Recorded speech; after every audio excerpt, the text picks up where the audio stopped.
Hey, I'm Erica, And I'm Arian. and this is Friend with the capital F. We're just two friends with tummy troubles and heartburn having honest conversations about real life, friendship, and the lessons we're learning along the way. So if this sounds like your cup of tea or coffee, welcome to our group chat out loud. Take what you need and leave what you don't. Hello. Hello, good morning. Happy Saturday. Whoop whoop.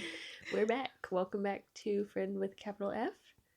And Let's get ready to talk Rumble. about. Oh. You know what? That sounded like that though, right? Yeah. All right. So we're going to start out with our F report. My FML is that I obviously have allergies. I don't know if you guys could tell, but I sound very stopped up.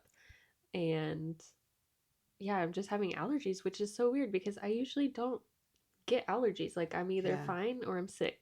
So yeah, anyways, just excuse my allergies. I've been dealing with them all week. And well, you say your FML first. Okay, cool. My FML has been that all last week I had no sleep. Mm, And my partner, she's been sick. Well, she was sick. So she was, that lingering cough. It yeah. just lingers forever and ever. So it kept us up. And But you're a light sleeper.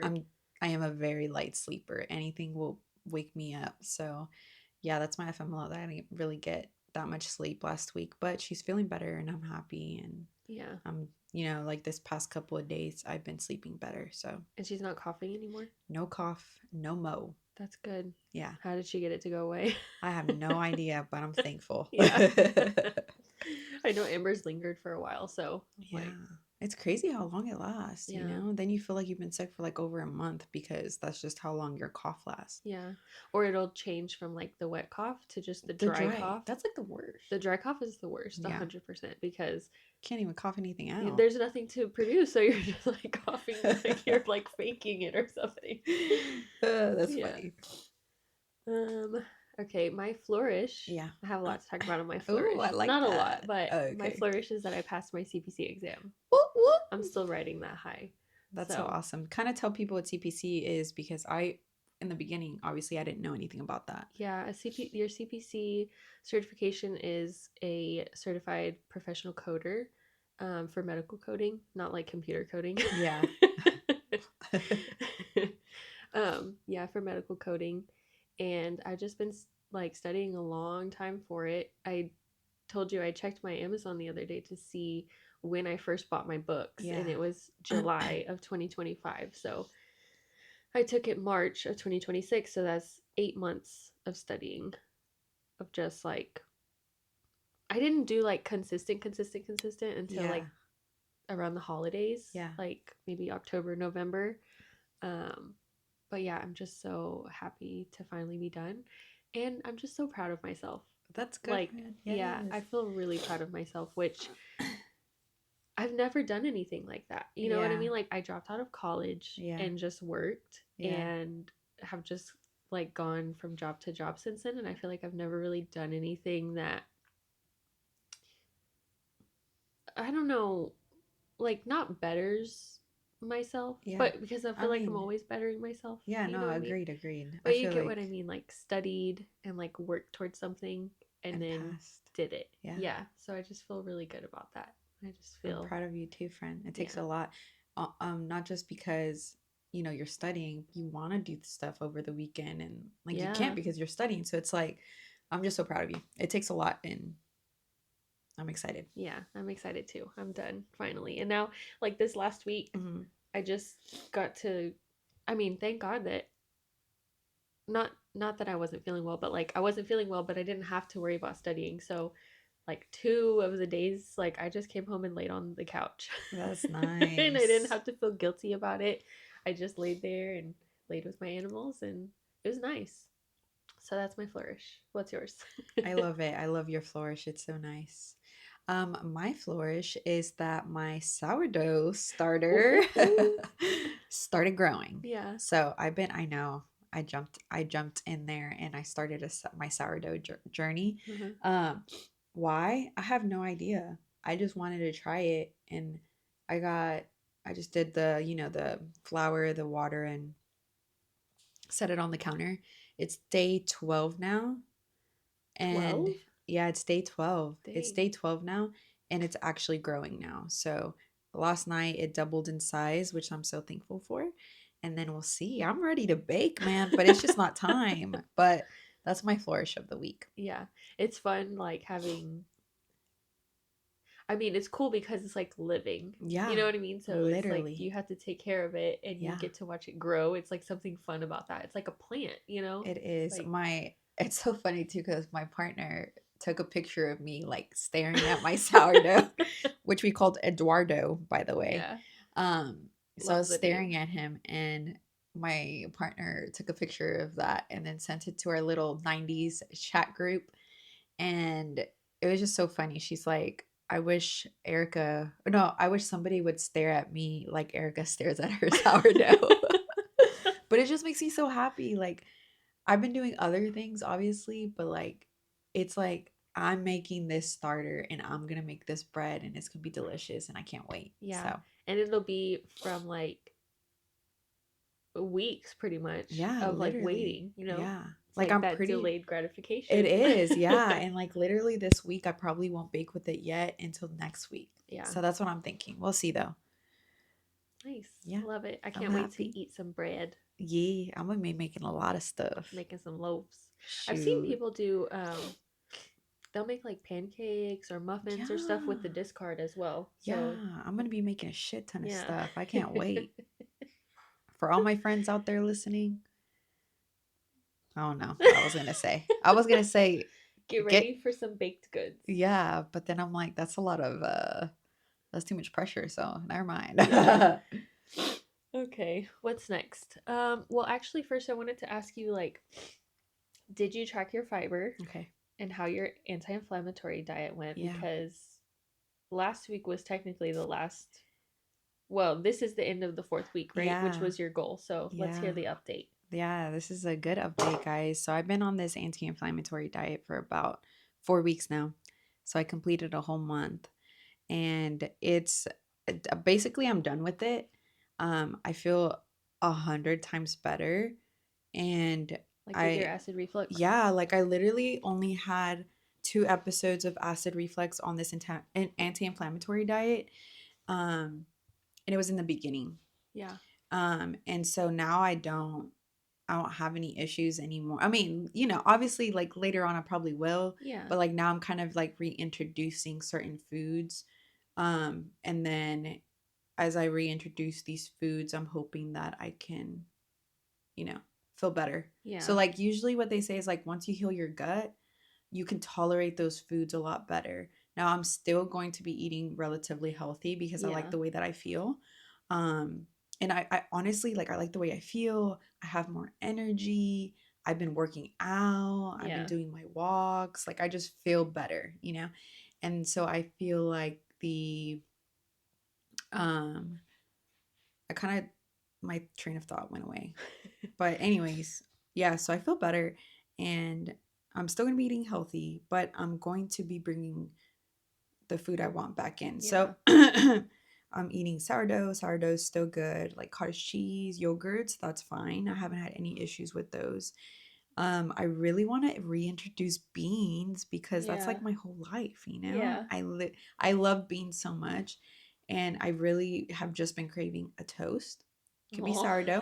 sourdough toast. You add a little bit of butter, and then you add the beans on top. If you want, you can add a little bit of cheese, but I'm not going to do that. Just want the beans, Yeah. and I'm going to see how I feel afterwards. So, Nice. I'll let you guys know, I guess. Yeah. And hopefully the acid reflux just I mean, it's not like you're never gonna have it Right, it's again, going to happen. but it's hopefully not gonna be after everything you eat like Yeah. it was. So Yeah. hopefully it has helped. Yeah, but I feel like it's worth it. If I mean, obviously I'm not a doctor or anything, and I didn't take any pills or anything. I really have just been taking magnesium at night, which I've been taking forever to sleep. Yeah. But it's really good, right, for you. And then I started a multivitamin, which I haven't done. Yeah. But I guess that's a little something.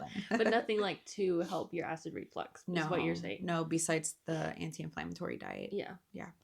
Nice. So yeah, Well, I felt good. I'm better. glad that it helped. Yeah, and then tracking my fiber, Okay, so I went ahead and tracked my fiber the next day that we talked, Uh-huh. and I was going a little bit over. So I was Oh, doing nice. good. Yeah. Good. And I thought I wasn't, but I think I've been eating like a lot of like blueberries, a lot of like Yeah. raspberries, a lot of chia seeds, like a lot of oats. Mm-hmm. And so I didn't realize that I was You were actually good. hitting it. Yeah, Yeah. So good. I didn't track it after that just Yeah. because I've been eating kind of like the same I things. think that goes back to it's just like part of a balanced diet. If you're Yeah. having a balanced diet, you're probably going to be hitting Your those things, fiber. you know? Yeah. So, good. I Yeah. did not track my fiber, so but I wanted to see if you did. Yeah. I did because I was super curious, because okay, even though I'm small, I have high cholesterol. Mhm. I've been having it for a couple years since I don't know, since I can remember doing my physical every year. I would Yeah. get my levels checked and then I would always have high cholesterol. Um, even if I was working out, even if I was eating healthy, like.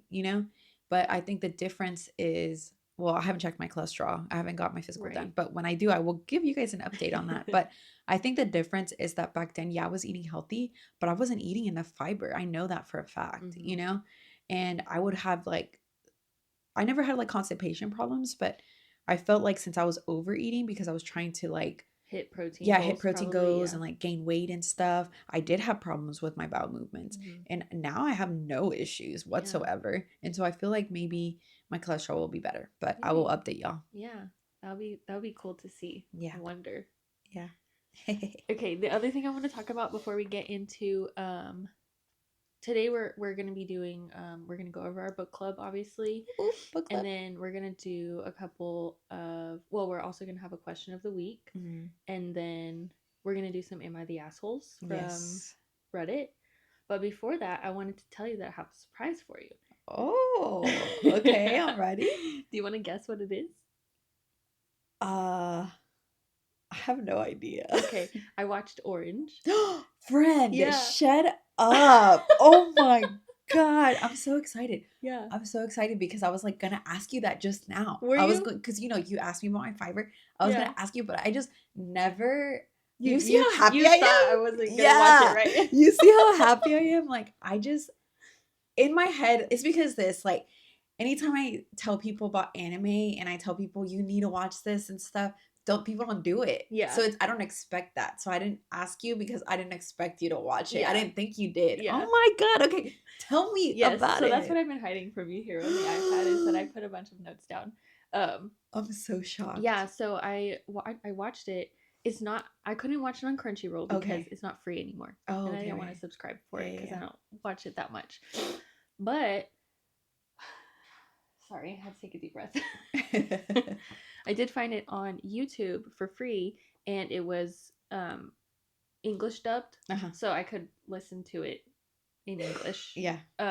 Because it was hard for me. I started it not in English, Right. With which subtitles. made it hard because I had to like only watch that, Yeah. So Yeah. instead of like watching it while I'm doing something else, Yeah. which I do a lot, so I found it in English. So on YouTube, it was free and it was all in one part. So it was like 4.5 hours Oh, all in one. awesome. Yeah. Okay. So I watched it. Okay, so here are my thoughts. Oh my God. And first, I want to say like a trigger warning, obviously, Yeah. because like trigger warning for suicide. Yeah.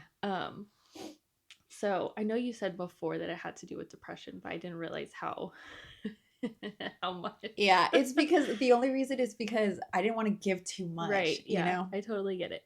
Yeah. So my first thought is I really liked the like parallel universe Yeah. plot, right? Yeah.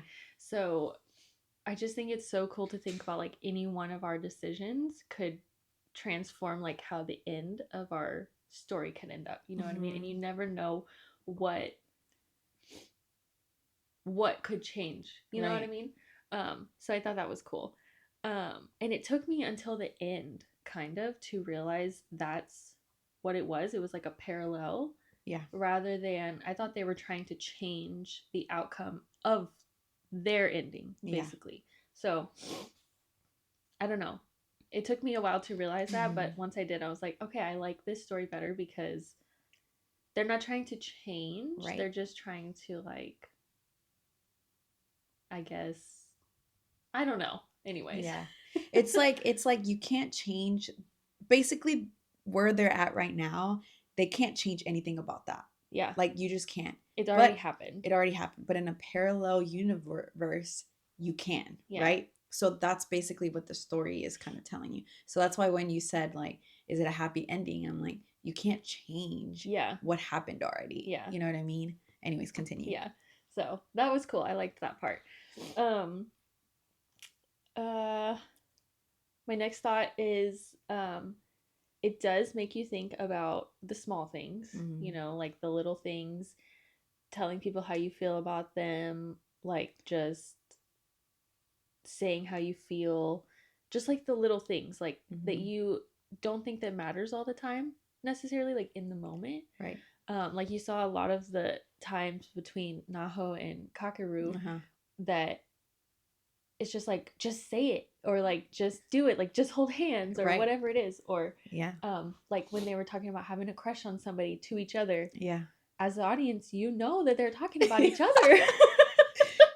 But it's like, to them, they were each so nervous or so blind to what the other was talking about. It was just like, oh my gosh, just say it, you know? And I definitely feel like that's hard for me sometimes, is like saying how I feel, you know?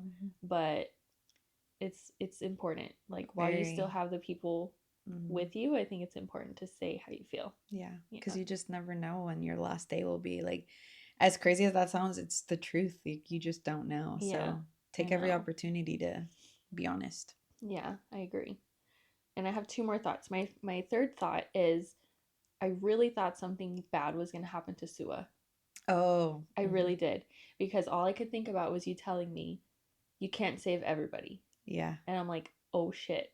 I'm like, oh no. And when I first started thinking about it was when the letter said, Naho's letter to her said, make sure you pay attention to Sua and how nice he is to you, how much he looks out for you and things like that. And I'm like, oh no. I'm like, oh no, they're going to save Kakeru, but Sua's going to. That's so funny. I was like sad. I was getting sad about that. Yeah. He's a good guy. He is a good guy. And I think that, honestly, I think I loved his storyline the best, because you can see that he really believes his letter. Even when Naho is starting to doubt it, or she doesn't like go, like she stops reading the letter or something, I don't know.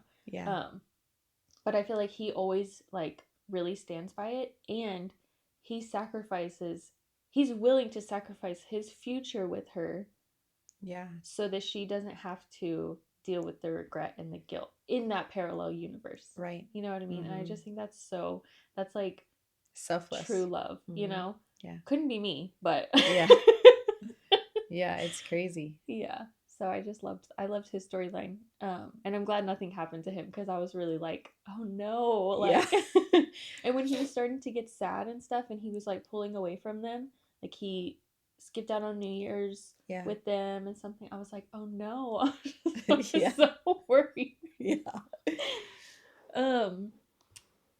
And then my final thought is kind of a critique, because I really wish it would have gone more into Kakeru's guilt and regret about his own mom's suicide. Because, like, I just want people to know that, like, you can do everything you can, even in those small moments, and sometimes it won't make a difference. You know what I mean? And you shouldn't have to, I don't know. It's a hard like thing to verbalize, but I just wish that the storyline would have gone more into his healing, instead of like the group's healing about his death. You know what I mean? You wanted a story about how he was feeling about his mom's decision. I kind of wish they would have had something along their storyline as well that showed him healing, you know. And I feel like it was missing that, you know. Because I feel like that's kind of where everything originated. It's true. You know what I mean? Is his regret for how his mom passed away, and the guilt that he felt for it. So, that's my critique. Is I just wish that there was more of an ending on that. I think it's probably open to interpretation too, that I'm sure Yeah. he evolved into knowing that it wasn't his fault. But Yeah. I think to me, I feel like in the movie, I feel like, I mean, sorry, the show, that Kakeru found that out um with his friend's help. Just like his yeah, friends being there for him, and then like obviously like what happened, and him knowing that it wasn't his fault. Even if I think it's like you picture that's what's happening in your head, yeah, even if you don't see it because of kind of like how everything played out. Like it was really hard for him to have happy moments yeah, because he felt guilt about being yeah, and happy. he felt like he didn't deserve to be happy. Yeah. So I do think his friends helped him see that he deserved to be happy. Yeah. You know. But I agree with you on I wish they had a little bit more of a storyline behind that. Yeah. Yeah. Yeah, It would probably help people heal a little bit yeah. more too. But I also understand it's also about like it's more about the small moments, and not it's not necessarily about not feeling guilt. You know Yeah. what I mean? Because Mhm. you can't take away the guilt. Yeah. You're still gonna feel it. But yeah, so I get that. But that's my only Yeah. critique. But overall, I really liked it. 10 out of 10, and it made me tear up sometimes. Yeah. It did, which is so funny because I just wouldn't imagine that an anime would. Yeah. It's just because I think people don't understand that anime has some of the best It storylines. had a really good storyline. Yeah. Yeah. And there's always, everybody interprets certain things differently. And so that's another thing I really love about anime. There's Yeah. just even if it's like an action anime, like Demon Slayer, like I know a lot of people watch that now, it's like big, and Yeah. the Demon Slayer, yeah, it's a lot of action, but the storyline behind it is what makes it better. Yeah. So, And the Demon Hunters, like the movie. I yeah. mean, I know that's not an anime. Yeah. Is it? I don't know. I think it's Korean. Okay. Yeah. But yeah, it's like it has a deeper meaning. Like yeah, they're but Yeah. get you. K-pop Demon Hunters. That's what I'm talking Yeah, about. yeah, Yeah. yeah. That man, I watched that twice. It was good. My It my was niece and good. nephew made me watch it. Yeah, And that one made me cry too. yeah, it was really good. Yeah. So, anyways, all in all, if you haven't watched Orange, just watch it. I would recommend. As a non-anime watcher, I would recommend. So Yeah. I was so happy, friend. I was so happy. I almost cried a little bit that you watched it because I don't think people realize how much I love anime. And like, yeah. I literally was just talking to Jackie. I don't remember when it was, like maybe like last week or the beginning of this week. And I was just telling her, oh my God, this will make me tear up a little bit. But I was just telling her, like, oh, I can't even say it, just how much anime has healed me, Yeah. So that's all. The end. Yeah. It's like it's something like you said, your comfort shows. Yeah. You know, you go back to them and you watch them, and there's things to learn from them. So Yeah. I think that makes sense. Give it a chance, guys. Trust. Yeah, give it a chance.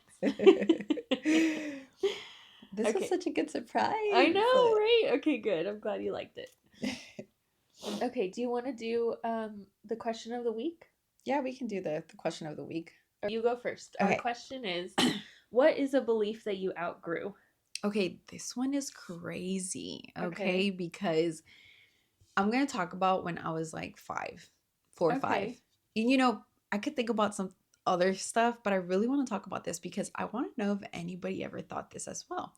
So back then, I thought that my parents could hear my thoughts. Oh, okay. So in my head, I thought that they could hear what I was saying. You know what I mean? Like, I didn't know that they didn't hear me when I talked to myself in my head. Yeah. Which sounds crazy, but I would be like telling them stuff and like talking, like having full on conversations in my head to them, and they wouldn't respond, and I would cry in my head. And then I would just be so like sad about that. And then I would run to my room, and then I would literally cry. And then my parents wouldn't understand why I was crying, but it's because they weren't listening. But it's because I was talking to them in my head. Yeah. So I don't really remember when I outgrew that. Eventually. But I did, obviously. Yeah. I know that they can't read my mind. Yeah. That would be cool. But I mean, maybe not cool because it's a little too much, right? But it's just so funny that the things you think when you're younger, Yeah, I was going to say, you don't really understand how anything works at that time. So you think, I can hear my thoughts. Why can't my parents hear my thoughts? Yeah. Exactly. So anyways, I guess just I wanted to say, like I said, I could have said a bunch of things, but Yeah. that's just the one thing that I want to know if anybody ever thought that, Yeah. That's an because interesting one. yeah, that's just what I thought, that they could hear me. Yeah. Anyways, that's all, the end, friend. Mine is kind of similar, not about the thinking things, but it's Yeah. from when I was younger. So I'm Okay. kind of glad you took that route too. Okay. Um, so growing up, like I thought my stuffed animals were, I don't want to say real.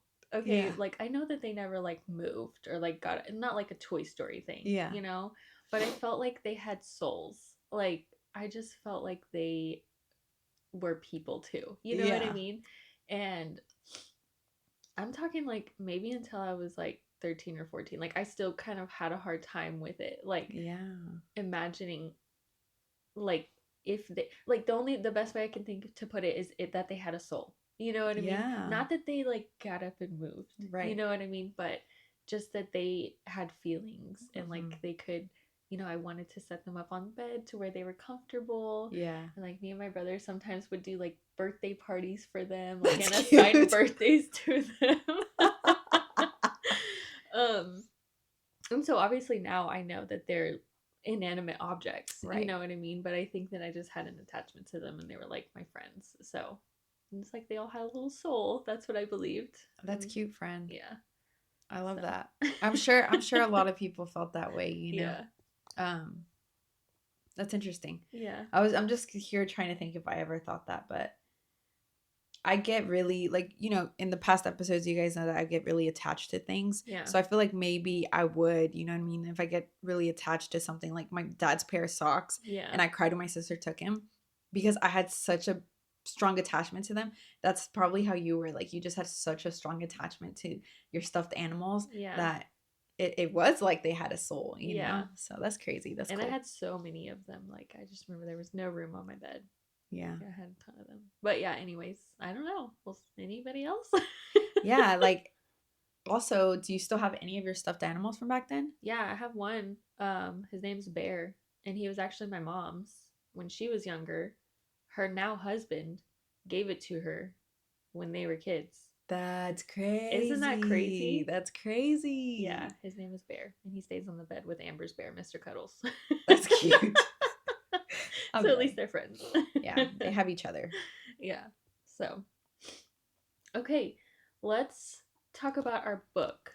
I'm so excited about this, guys. If you haven't read it and you want to, maybe don't listen to this next part.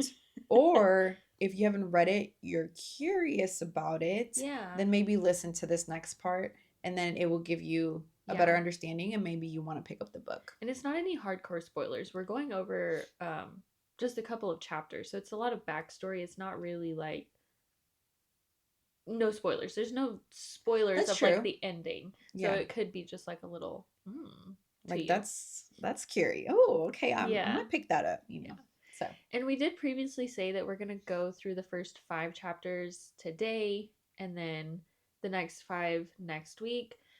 But there's more parts of the book that we didn't realize. Correct.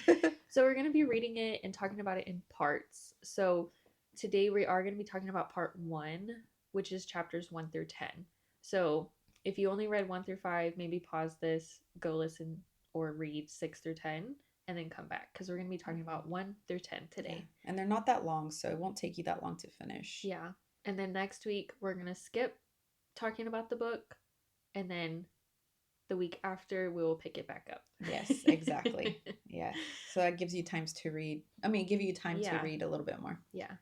Okay, so what are your initial thoughts? You go. I see you have your... Oh my gosh, yes. So okay, so you know how I told you with books, I have to, if you read the first line and you need a hook line. I need a hook line. Yeah. Did this do it for you? This one, I don't know. The first line, can I read the first line? Yeah, read the first line. I don't remember it. The first line says, "I never thought I'd be longing for rain." That's kind of boring for a first line, I know. right? But I was like, okay, let me just keep reading, right? Then it's, we're into our 4th week of the heat wave and it feels like an endurance test. So it's like talking about the weather. Yeah. So I was like, I don't know. Anyways, but I kept reading because, book club and you have to read the book. And wow, it's amazing. Let's do a little synopsis. So basically what you first find out is you're reading somebody's diary. Her name is Alicia. Yeah. And she's kind of talking about her and her husband's life. And I think that's the first chapter, maybe. Yeah. The first chapter or 2. Then you find out that Alicia killed her husband. Whoop. Murdered her husband. And she has not spoken a word since. Mm-hmm. So that's like the main plot of the book. It's right. obviously called The Silent Patient. She murders her husband and she hasn't spoken since. Right. So after you read the first couple chapters, maybe just the first one of her diary entry, it then changes points of view to Theo, who is a psychotherapist. Yeah. So is that where you're at on page 8? Yeah, that's actually perfect. Okay. And now I feel like I can talk about it without confusing them. Yeah. So. And then you find out that Theo gets a job at the Grove. The facility at the Grove. Mm-hmm. Yeah. The facility where Alicia resides. Yes, exactly. So before Theo gets this job at the Grove, I'm saying he now. I just want to point out that this whole time that we were reading this book, I thought Theo was a girl. Okay? This is a new development that she found out he was a man this morning. Yeah. Let's be honest here. I thought he was a girl. I thought it was 2 girls. I don't know. Did anybody else think this? But that's what I thought. Yeah. And so I kind of want to keep thinking that Theo is a girl because this is weird. Like, it just makes more sense. In all your notes, you have like she. Yeah. Well, Yeah. In my head. Yeah. I thought it was a girl. So sorry, Theo. I kind of highlighted I don't even know if I'm going to say this word right, because you know how on hold this too close. You know how on Kindle you can press on a word and it kind of tells you what it means, because I was so confused on what this meant. Yeah. But the book does tell you what it is. So it's the Alcestis. I was like, what the hell? What is that? Right? So I highlighted it, and it's basically what it means is Alcestis is the heroine of a Greek myth, and it's a love story of the saddest kind. Alcestis willingly sacrifices her life for that of her husband, dying in his place when no one else will. Which is interesting, right? So Alicia is a painter. Yeah. And so she paints a self-portrait of herself after she was like arrested and now on house arrest. Correct. For the murder of her husband. Yes. And she writes underneath, like in small letters, Alcestis. So I'm like, that's interesting, because this says that Alcestis would sacrifice herself for her husband. Yeah. And then Alicia, supposedly, right, killed her husband. And that's all. Like, I just don't understand, like, why she would write that down there if she's the one that killed her husband. Do you think it's a little bit of, like, foreshadowing, maybe? Like, maybe she didn't actually murder her husband? Or maybe... I don't know what to think, And that's with my other note, because it says love for her husband, but she killed him? Yeah. Like... So I also pressed down and looked up Alcestis. Okay. And... yeah, what I read is that basically he was fated to die because of something that he did. And the god said, well, somebody can die in your place. Apparently he asked his parents to die in his place. He asked, I don't remember there was somebody else before he then allowed his wife to die in his place. Yeah. So my question is, 1, what did he do to deserve to die? Yeah. And 2, why would he let his wife do it? That's what I wanted to know. Yeah. I didn't even get that far to know that that's the story behind it. Yeah. Well, I didn't look. I looked it up on Kindle, but then I was like, I feel like I need more backstory because why did she Yeah, this is good because I didn't get that sacrifice? You backstory. know. Yeah. So now So that I'm listening to the backstory, that's interesting yeah, because what an asshole. yeah. Why Why are would you? you let your woman? No. Yeah, I would die for them. So, like, why did he allow? Anyways, that's interesting. So that kind Yeah, of changes things a little bit. yeah. So why would she write that down there? I don't know. It's like It's such a mystery. so she feels like she sacrificed something for her husband. Yeah. Is what it seems she believes, Yeah. That right? she herself did the sacrificing, even though supposedly she killed him. Right. But maybe it was for his benefit. I don't That's know. crazy.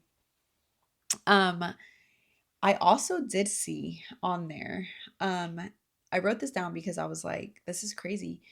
It says she tied up the man she loved in a chair and shot him in the face at close range.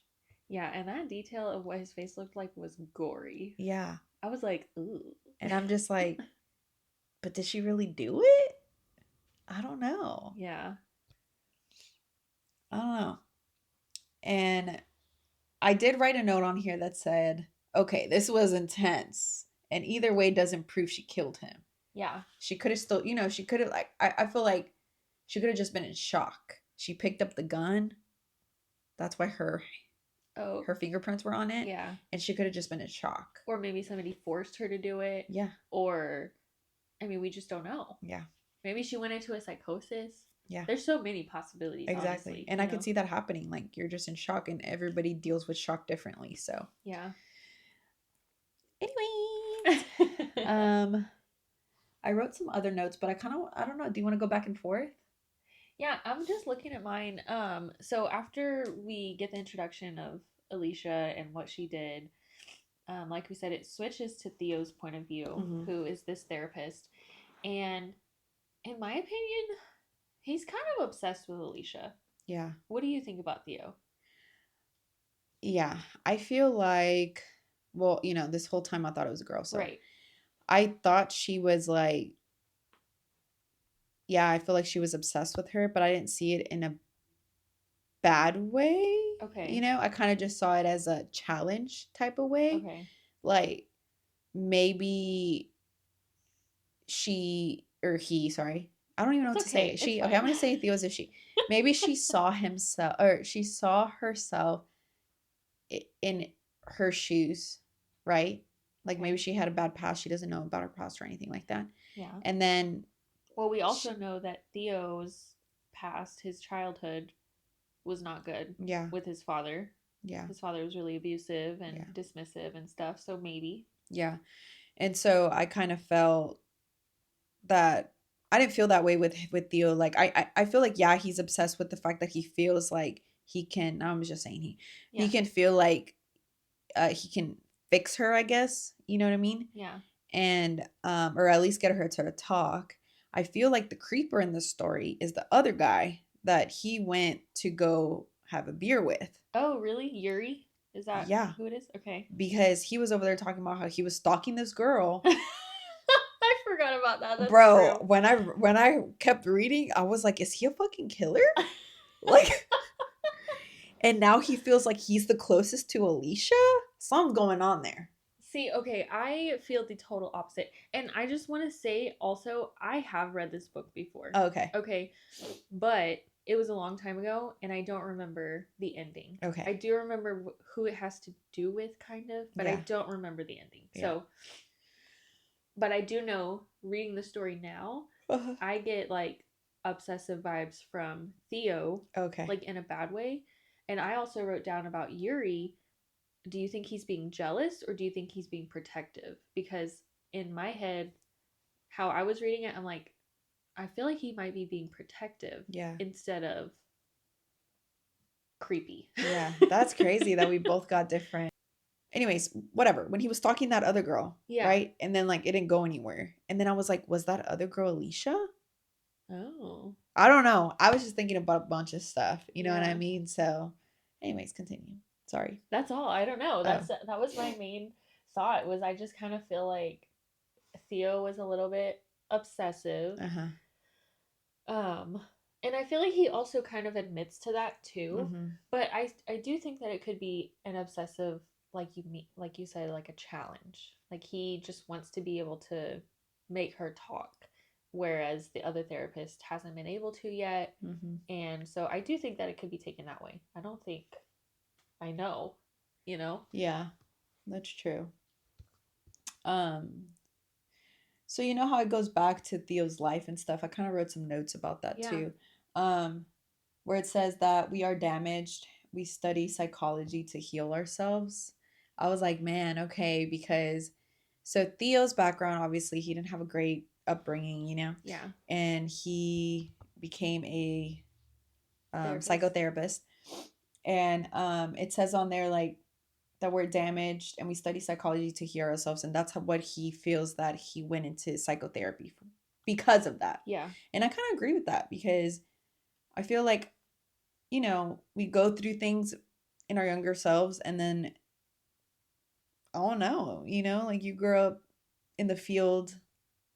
Like, you know, I grew up in the field of taking care of people. Yeah. And maybe back then I really wanted somebody to take care of me. So I became that person. For yourself, yeah. Yeah. Anyways. Like maybe it will help him understand why he grew up the way he did and to hopefully be better. Maybe. You have any notes on that? No, I just honestly felt bad for him because I don't remember exactly what it said, but like his dad, like when him and his wife went and his dad was just immediately picking on how he looked or how, you know, whatever. I'm just like, well, that just sucks, you know?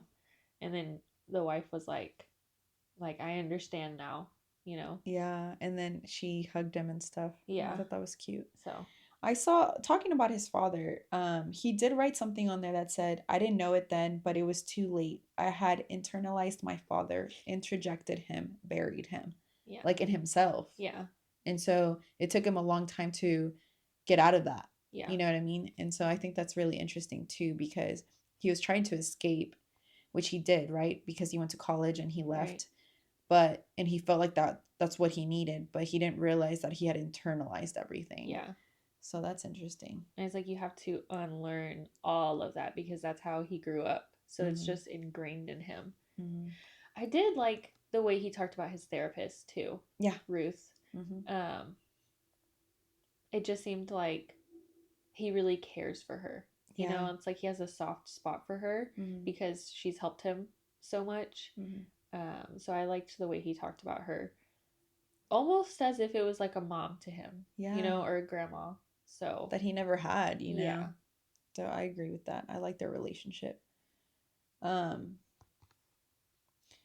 That's when, is that the time, because I highlighted the part where he said, I couldn't do this alone, I needed help. And that's when he met Ruth, right? Yeah. Because another trigger, right? He tried to commit suicide. Yeah. It didn't work, thank goodness. And then that's when he was like, okay, I can't do this alone. I actually need help. And so that's when he met Ruth. Yeah. So I feel like obviously he met Ruth at the lowest point in his life. And so he's doing a lot better now. Yeah. And wasn't it his first session with Ruth that they kind of just sat in silence? Yeah. They didn't talk. And he said that, doesn't he say later that he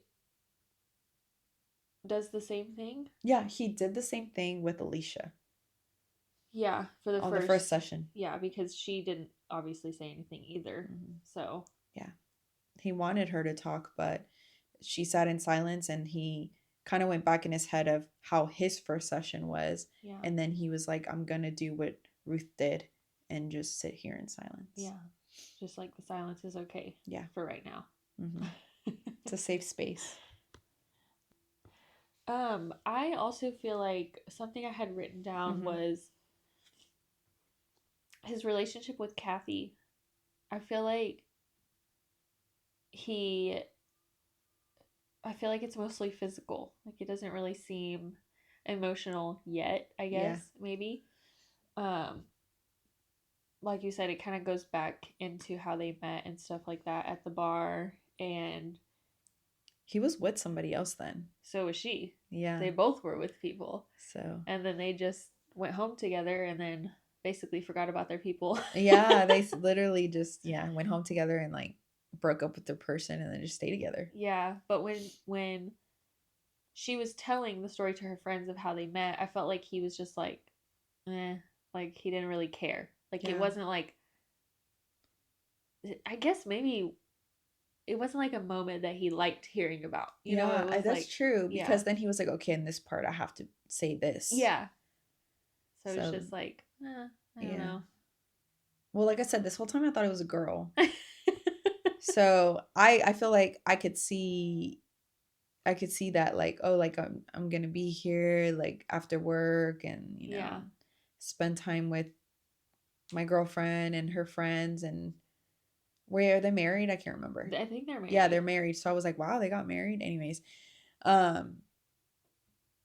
don't know. I didn't see the whole physical thing, but like now that you're talking about it, yeah, that's true. Yeah. There has been no like intimacy without the physical. Yeah. The only time that I saw it was when she showed it to him, like after they met his parents together. Yeah, like when they hugged and but I haven't seen that for, like, he even described their first meeting as lustful, not really like loving. So interesting. I just don't know how much he actually cares for her, you know? Yeah. That's what I'm getting. That's true. Another thing I did highlight on here is that it says it's odd how quickly one adapts to the strange new world of a psychiatric unit. You become increasingly comfortable with madness, and not just the madness of others, but your own. It's like we're all crazy, I believe, just in different ways. Yeah. And I agree with that completely. And I feel like you can agree with that completely with me because we both worked at a mental health clinic and we saw how much that changed us. Yeah, you realize how much more common it is than you even realize. Yeah. Because mental health is such a broad spectrum. Yeah. You have anything from like anxiety, depression, and that all the way to like hallucinations and psychosis. Like, I mean, it's a broad spectrum. Bipolar, literally everything. Yeah. Yeah. It's so interesting. It was really, really interesting to read that because I'm like, well, that's true. Like it does change you, and maybe good and bad ways. I don't know. Yeah. I think normalizing it is fine. Like everybody does have a little bit of crazy in them. Yeah. And I think it goes back to how we were all raised and the things that we went through and how we dealt with them or didn't deal with them. Yeah, exactly. Yeah.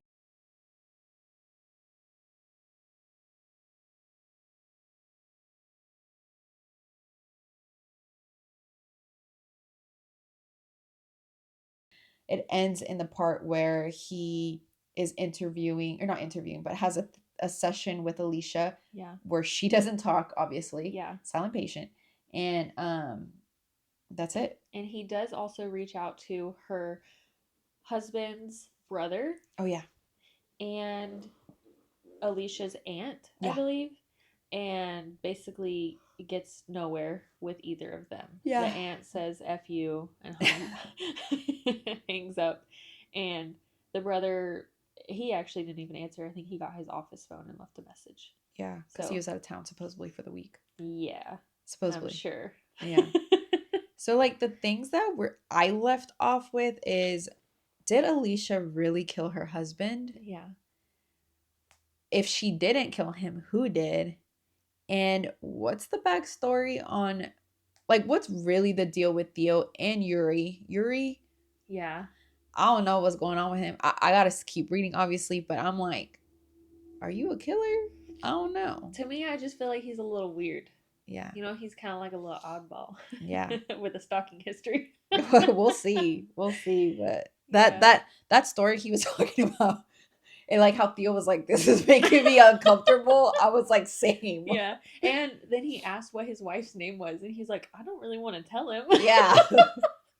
Yeah. Yeah, that was funny. Yeah. I definitely agree with you. Like, is she the one who actually did it? And I'm interested to see how it ties back to the Alcestis painting because obviously there's more to the story. There's obviously more. Yeah. And if you read it, that first part, tell us your thoughts. Yeah. But that's what we think for now. I don't know. Did you have any other notes you wanted to talk about? No, I didn't have them very organized, so I need to do better next time. Oh. But yeah, I think that's good. Yeah, I liked it. I'm definitely excited to keep reading, and then we'll talk about it. Obviously, not next week, but the week after that. So you have time to read, if you haven't read already, the first 2 parts. Yes, yeah, we'll be going over part 2. All right. Okay, good. I love that. That book is so good. And obviously, there's going to be a movie, so I don't know, movie party, watch party. Yeah. Let's do it.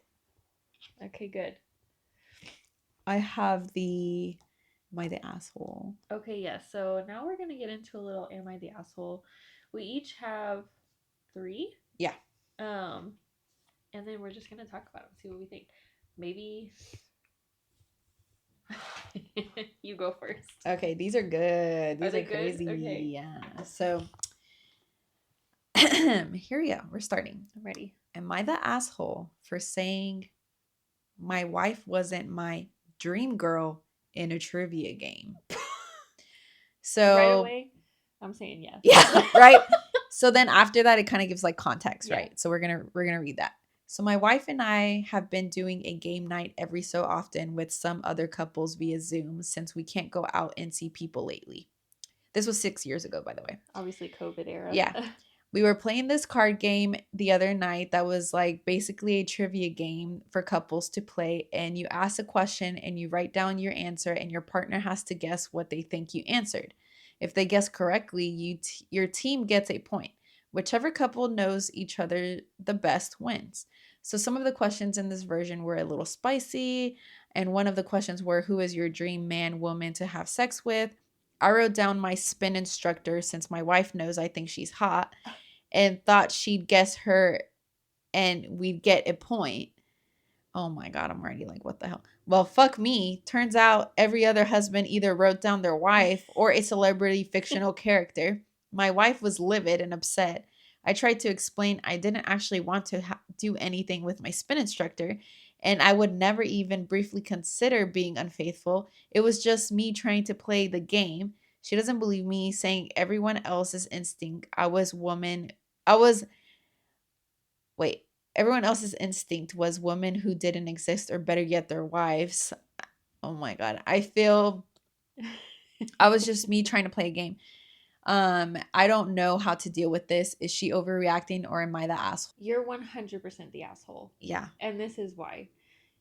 Why would you put somebody that you know in real life that's not your freaking wife? Yeah, makes no sense to me. I could even understand like a celebrity. That's all fine. I don't care. Yeah. But somebody that you know and see in real life? Yeah. Literally. No, bro. Yeah. And not just that, but like the question said your dream girl. So if it ain't me. So for your dream girl to be your fucking instructor? Yeah. That's crazy. That's crazy because you have access to that person. So it's like, of course it's going to put doubt into her mind. Yeah. Like, so what? Every time you go to spin class, you've been thinking about having sex with her? That's got to be a man writing that. It is, man. Of course it is. I kind of want to read like people's comments. Yeah. So one of the persons said, "You're the asshole.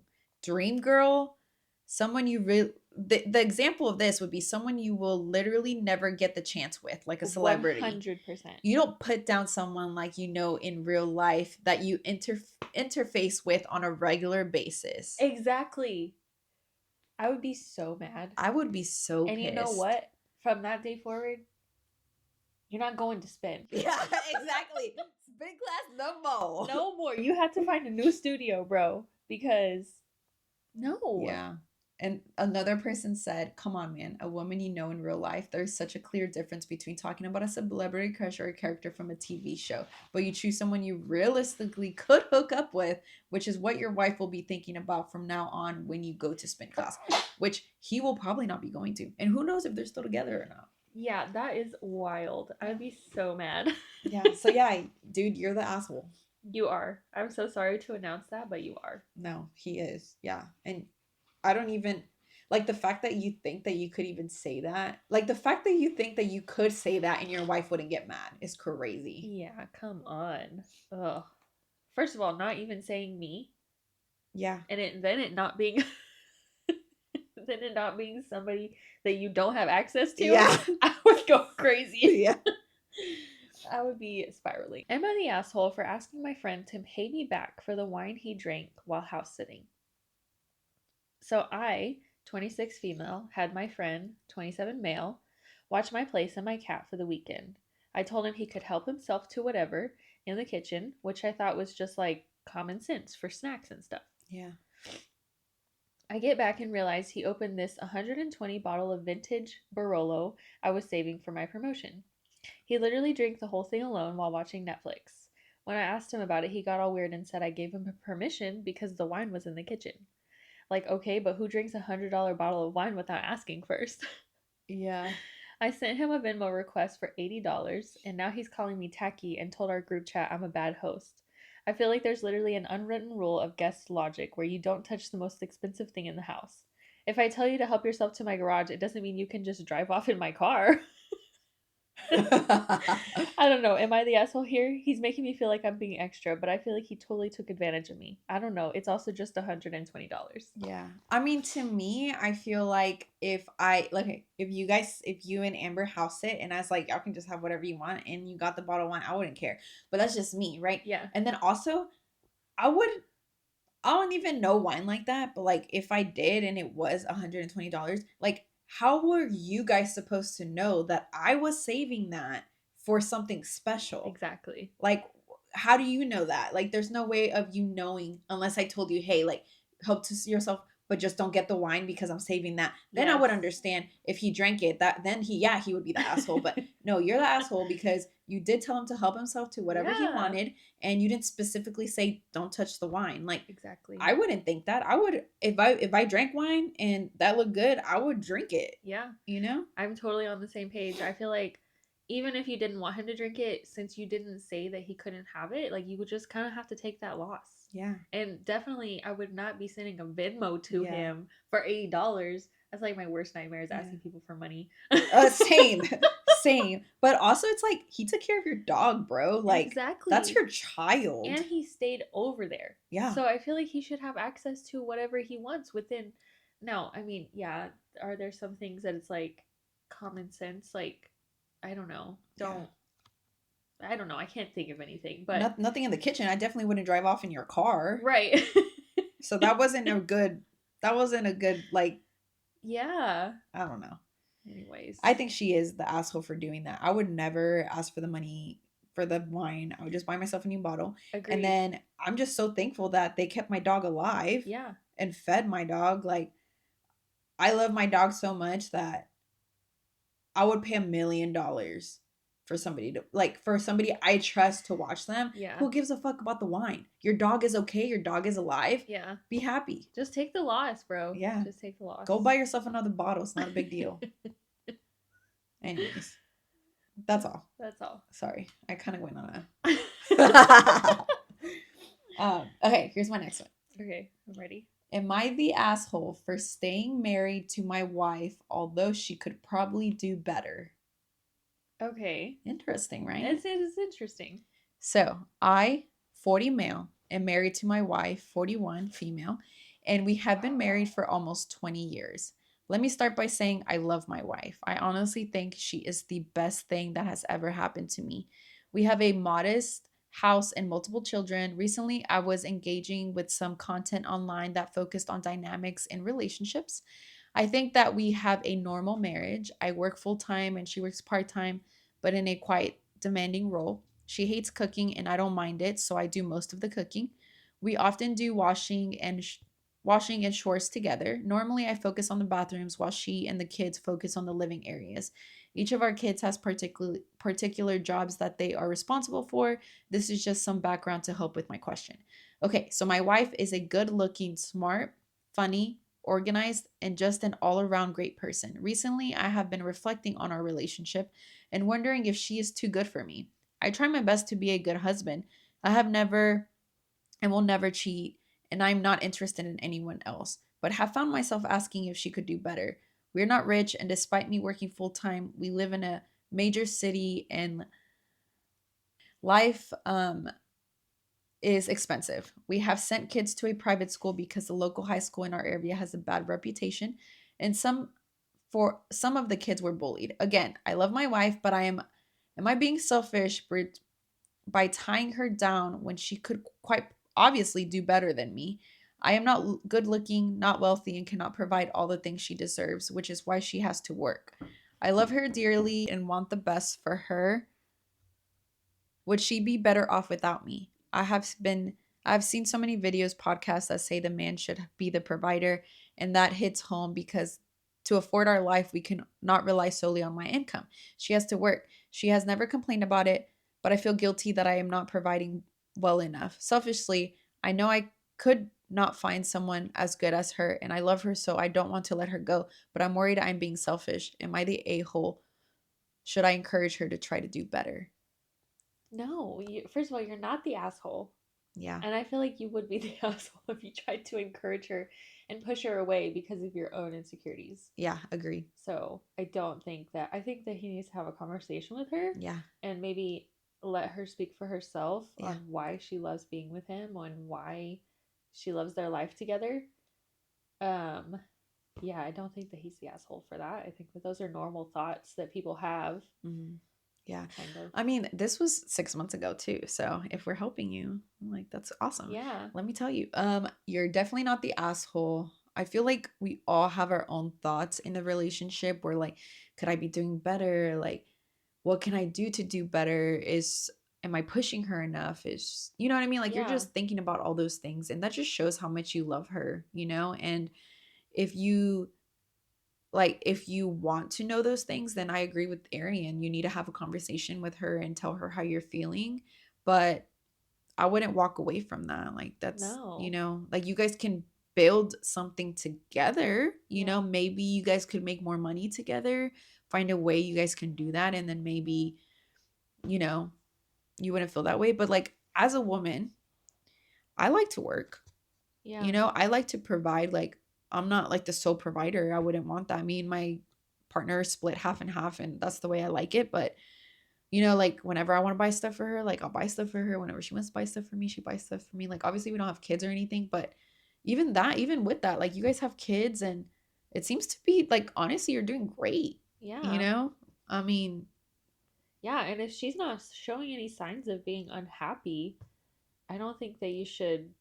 I think that he should just bring it up to her yeah, no, I because I agree. think that she could help ease some of those thoughts for Yeah, him, yeah, or if she is feeling some type of way, at least maybe you guys could work through it uh together huh, instead of you just making the decision for her mm-hmm. that she could do better Not because that just could be heartbreaking for her too. exactly. And it's like, it's crazy to think that you're thinking this way, but imagine your wife thinking the complete opposite. Like, oh my God, I love my husband so much. Like, he helps around the house. Like, he provides, I only have to work part time. Like, Yeah. no, no. And then, I kind of want to read the comments too, because it kind of goes hand in hand with what we're talking about. So somebody said, I am shocked by what I just read. If my husband wrote or said something like this, I would be heartbroken to know that's how he was feeling. Um, I don't know what NTA means. NTA. Yeah, not. What is the rest of the Okay, it sentence? says NTA. A million times over, your wife chose to marry you. All of you, only you. Vows mean something. I think you need to have a talk with her about how you're feeling, but not using the words you have in this post. Just ask her if she's happy. Ask her if you can do anything more to make her happy. I'm sure she's more than happy. Though, as you sound like a very good, genuine guy with a big heart. Stop putting yourself down. She's married. She married you. She chose you. Yeah, and even tell her like this, like these thoughts are being sparked because I. What did he say? He was like doing something that, like some studies or something. What did Yeah. he say? He said he was doing Some type of research, right? Yeah. So like this research has kind of made me start thinking about some things. Like, can we talk about it? Yeah. I Yeah. think it's okay to have those thoughts. Yeah. I just don't think that you should take action on them. No, no, definitely not. And not by yourself, right? This is Right. something that you should bring up to your partner. Yes. Um, there's another person that said it's possible she met all those guys that were more her league, but was revolted by them. The nice guy that she sees in you is the one she wants, not some flashy drama dude or a devious creep. She sees an honest, kind, and loving guy. Those are hard to find. Now go out and get her some flowers and tell her she is wonderful. Yeah. Simple as that, Exactly. man. Yeah. I Yeah. just want to say, like, men deserve those things too. Yeah. Especially in a relationship. Uh-huh. You guys are partners and you guys are equals in that relationship. So a man deserves just as much validation as the woman does too. Yeah. And if he's feeling that way, yeah, he just needs some extra validation, and that's okay. Yeah, some people need that Yeah. more than others do, and I think I agree with you. And like you had said, like it's not your decision who your wife chooses to love. Exactly. So And if you take that decision away from her, that would be different. Yeah. That would be an asshole. Yeah. So no, you're not the asshole, dude. No, you are not. Agreed. Okay. Okay. Am I the asshole for refusing to tell the men in my family about my period? Okay. Growing up, my dad said that I had to tell him and my brother each month when I got my period. It's weird. For Sorry, continue. For background, there were 3 girls and 2 males in the household. This started when I got my period at age 11.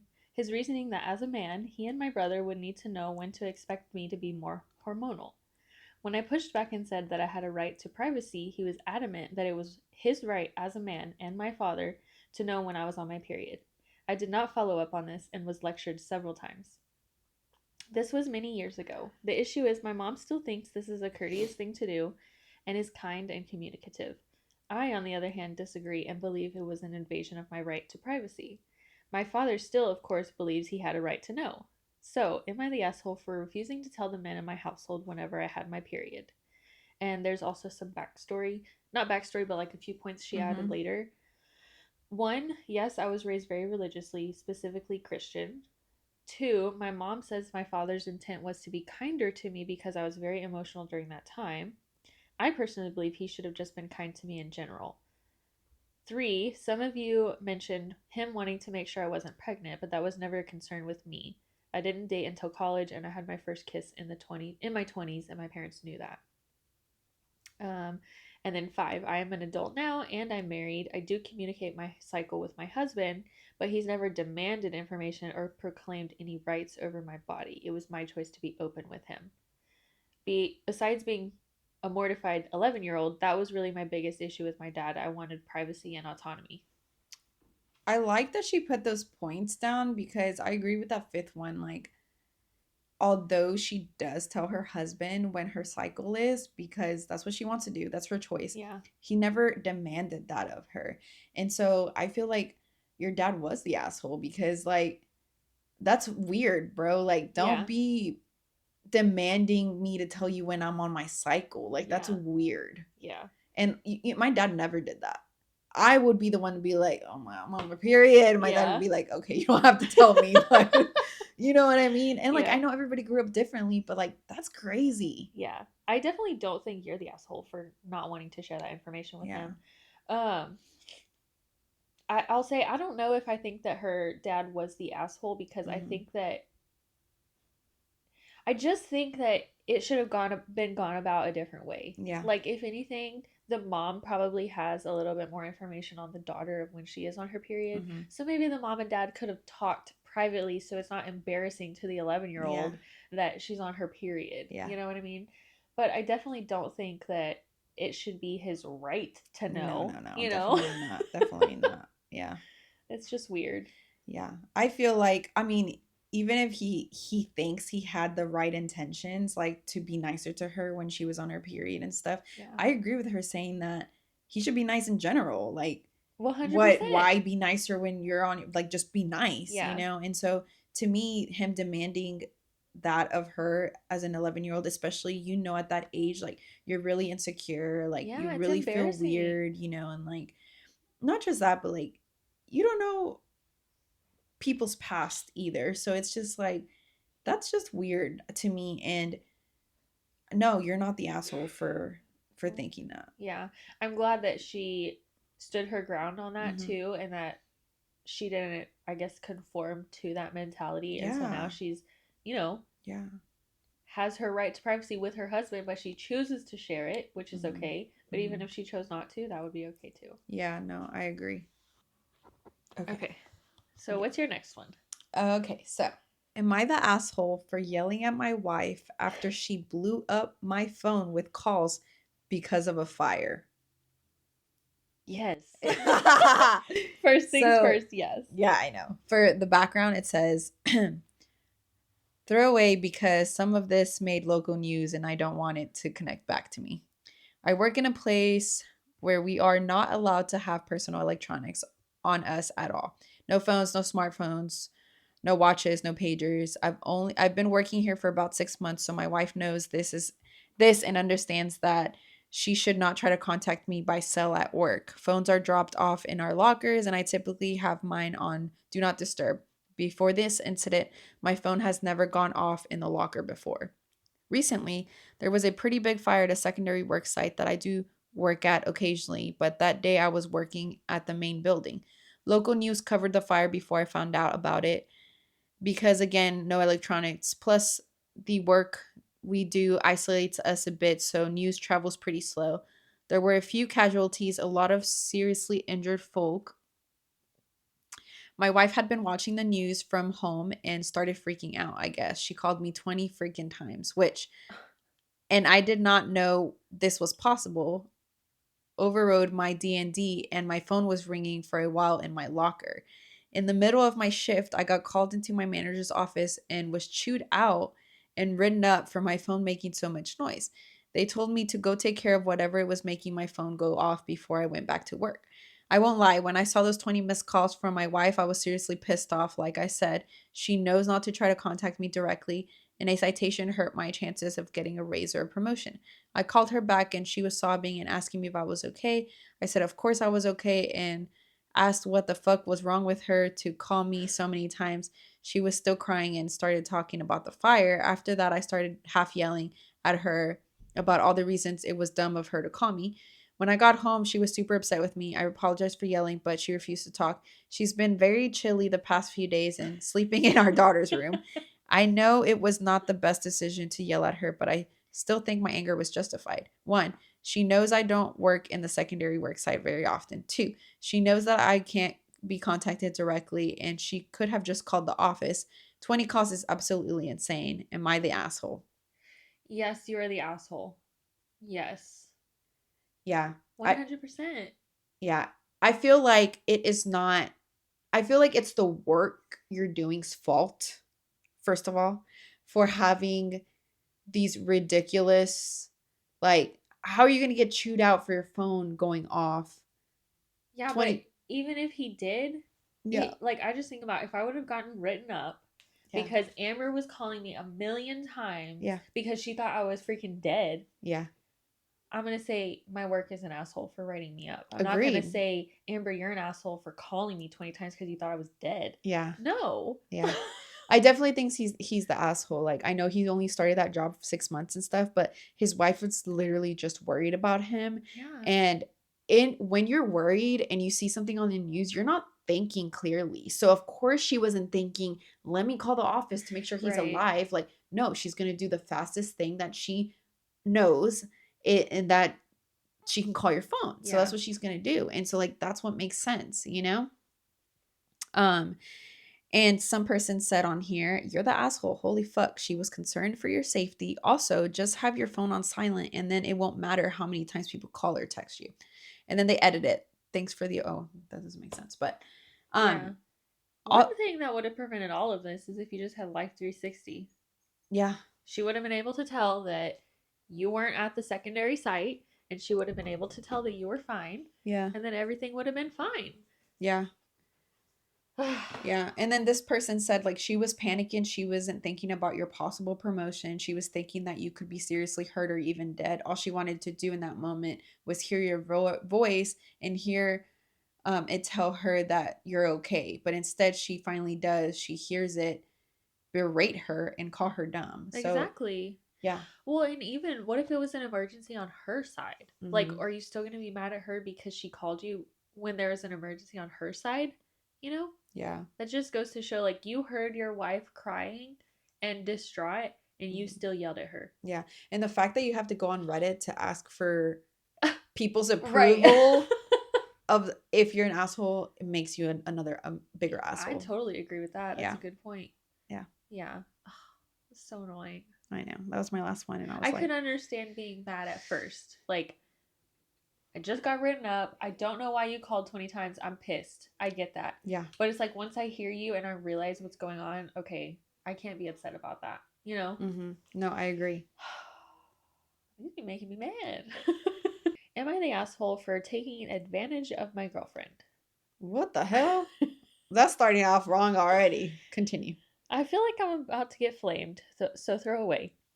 My girlfriend and I have been together for 3 years. Since we started dating, we have a tradition of paying for each other for dinner for our birthdays. Mm-hmm. We don't have a limit on how much that meal would cost. My girlfriend doesn't drink. She has at most a mocktail or a sparkling water. I usually pay 100 to 150 for both of us for her birthday dinner.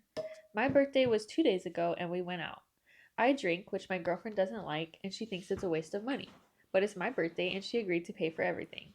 I had 8 drinks and a steak and dessert at a steakhouse, which cost about 200, and with her $70 meal, it came to $310 with tips. She didn't say anything at the time, but last night blew up at me for drinking so much money and expecting me to cover it. I defended myself because it was technically unlimited, and no, I wasn't drunk. I have a pretty high tolerance, so it's not fair I can't enjoy myself. She is pretty frugal, so she thinks it's a crazy amount, and I was an asshole for leaving her with this high of a bill. We agreed we would pay for each other's meals and drinks, and it's not my fault she doesn't normally get more than one drink, and it's non alcoholic, so it's cheaper. But she's been ignoring me and refusing to talk about it. If she's upset, I'll reimburse her for my portion, but then that's the end of our tradition. This one's hard because it was his birthday. You know what I mean? And like, if you have a limit, then you should have said that to him. Yeah. You already know that he likes to drink. If this is probably not the first time he's drank on a birthday, then you should have set a limit, like, hey, like just have 3 drinks or something. Then I think it would be okay. So I don't necessarily think that he's the asshole for that because, like I said, it's his birthday. It is his day. Yeah. You guys have been doing that back and forth. If you couldn't afford that, you could have said something at the table too, like, hey, like I know it's your birthday, but have that communication with him. Yeah. But the fact that you stayed quiet and didn't talk to him until after and then want him to pay, like I think that's kind of messed up. So yeah. I understand that she doesn't like to drink, but that doesn't mean, and she thinks it's a waste of money. But if her partner likes to drink, that's his choice. It's his choice to want to drink. And like per se, like me and Yanine, like we don't drink. I don't really drink, right? I don't really like to drink, and Yanine drinks sometimes, right? If we go out to dinner and she wants to buy a drink or two, and I'm paying for it, whatever. Like she wants to buy a drink or two, cool. Yeah. Like I just don't see. Like for her to say that it's a waste of money, I understand, but she can't bring that to him because they're both different people. They like different things. If he likes drinking, like you're literally with him, you know this. So I just don't see. Yeah, and I feel like I do feel like 8 drinks is a little excessive. Yeah. And I think the thing is we also don't know his intention. Right. Exactly. We don't know. Was he like, oh yeah, free dinner, I'm drinking it up? Yeah. Because true. I would be like, that would annoy me too. Yeah. But we don't know his intention. And I do feel like there were so many drinks before he got to the 8th drink that you could have said something. Yeah, exactly. Like, whoa, yeah. Like, let's just do 4 drinks and then maybe we can like pick some beers up or something. Yeah, like let's and then go home and get lit or something, yeah. Yeah, and I think for me, like I would never say anything about the money either. And that's just like a personal thing. Yeah. You know, I wouldn't say that. I would just like kind of take the loss. Or if I'm like really sweating it, like I have a debit card and it has this much money on it. Yeah. Let me just tell you, like this Yeah. is what we have to spend tonight. Okay, like maybe we skip the appetizer and then we get this. Yeah. I mean, just be honest with each other, Yeah. honestly. So I don't think he's the asshole, but I agree with the whole like that's a lot of drinks, 8 drinks. But like I said, she could have spoken up too. Yeah. So And I do feel like she said that she usually spent 100 to 150, and his dinner came out to be like 300. So I'm like, it's really not that. I mean, I guess it is double, but yeah. I mean, don't his know. meal was more than hers because of the drinks and stuff. Yeah. But like I said, I can't say that he's the asshole because of she didn't say anything. Yeah. So And it's his birthday, so I just Yeah. kind of feel bad. Like I'm like, yeah, boo, get whatever you want. It's yeah, your birthday. I don't care. Same like with if Janine wants to go out to eat and then wants to go do something else, and I spend like 400 on her, like whatever. It's her birthday. It's her day. Yeah. Yeah. And if I can't afford it, I'll let her know. So he is the asshole, or she? No, he's not the asshole. Who the one who's crying about having to pay is the asshole. Yeah. Yeah. Like you're being an asshole. It's his birthday. Like that's in my head. They were both girls. Oh, that's funny. Yeah. Okay, so that's my last Am I the Asshole? And I think that's all we have for today, right? Yeah. I hope you guys enjoyed our episode and let us know what you think. Comment if you saw Orange. Comment if you're reading the book. Comment whatever you want. Yeah. And thanks for being here. Yeah. It was kind of a long one, so hopefully you guys like the longer ones. We like long podcasts, so we've been trying to get a long one out there. Yeah. Hope you guys enjoy this one, and hope you look forward to the next one. Yeah, and remember, friends, you matter, you're worth it, and we're all just learning and growing together. Bye guys.